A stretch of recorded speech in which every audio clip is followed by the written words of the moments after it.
Hallo allemaal. Voor de zomer kondigde ik aan dat ik mede-onderhandelaar was geworden in het Europees Parlement op de digitale euro.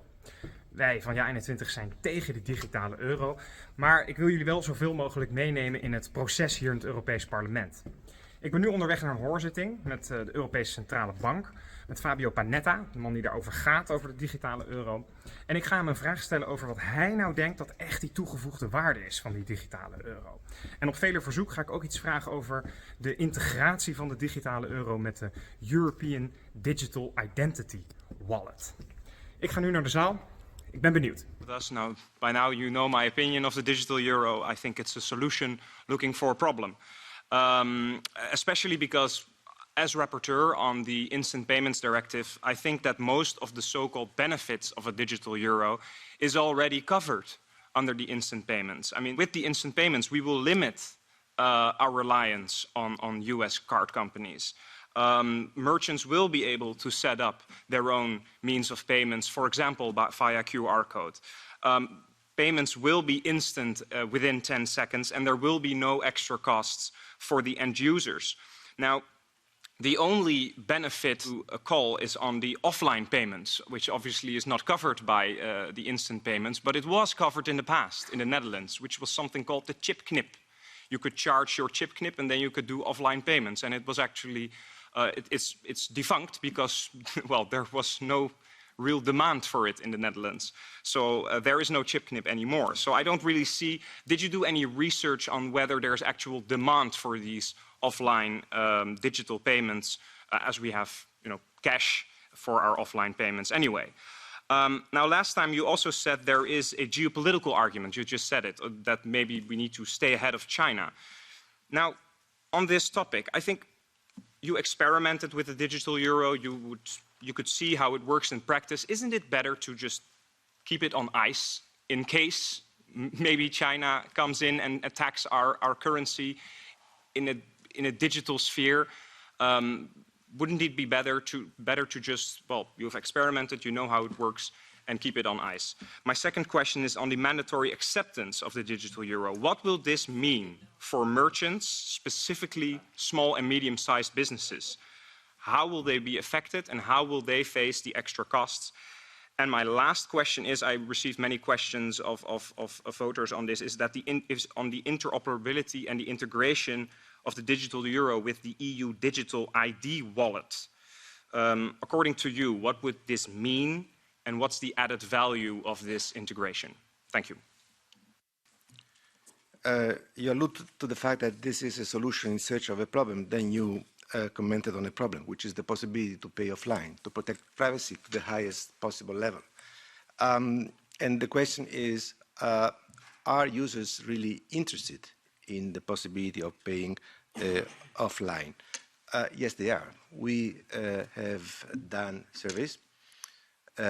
We have discussed this with counterparties, including consumers associations. There is a very high demand for privacy, and the offline modality is demanded by users.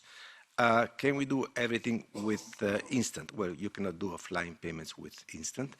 And payments are increasing, are becoming increasingly popular and used, but they will be even more used if we introduce a digital euro, because there will be a rate that could be used not only for credit transfers, but also for person-to-person instant payments. So they are not alternatives that can be used together. We use today many different means of payment. None of them has ideal features. We think that we can introduce one which gives the security, the privacy, and the interoperability that others are still lacking.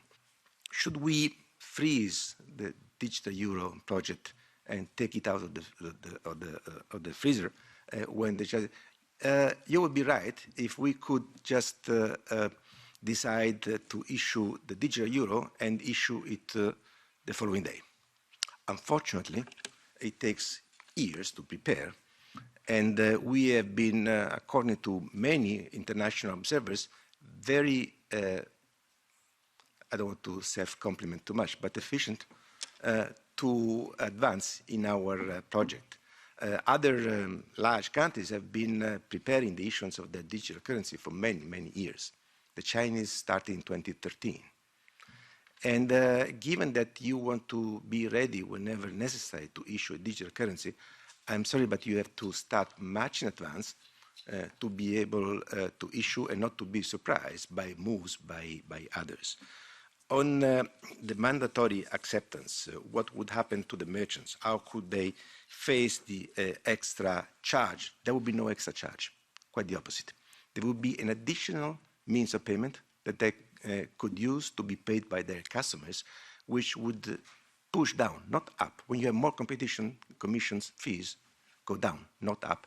And as a matter of fact, in our surveys, they are enthusiastically supporting the possible introduction of a digital euro. We have frequent discussions with all interested stakeholders, and the merchants do understand that with a digital euro, they would have what is called in economics the outside option, the possibility to use another means of payment if the current providers of digital means of payment, to be very simple, the issuers of credit cards would try to charge too high fees. So not only there will be no extra charge, there will be a reduction of the current charges with more security.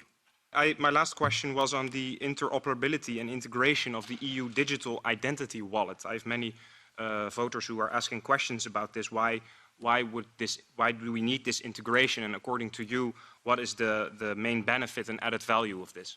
Sorry, integration between what? A European digital identity wallet. Well, it's not an integration would be, I mean, in order to guarantee, for example, that each individual user does not hold more than the ceiling, you have to be able to identify the user. So there should be one key, one identification device that ensures that Fabio Panetta has only one wallet so that I cannot exceed the limit. How this would be done, how the checks would be done, is still under discussion. If we had the European ID, it would be fantastic. It's not an integration, that's the way of identifying potential issuers.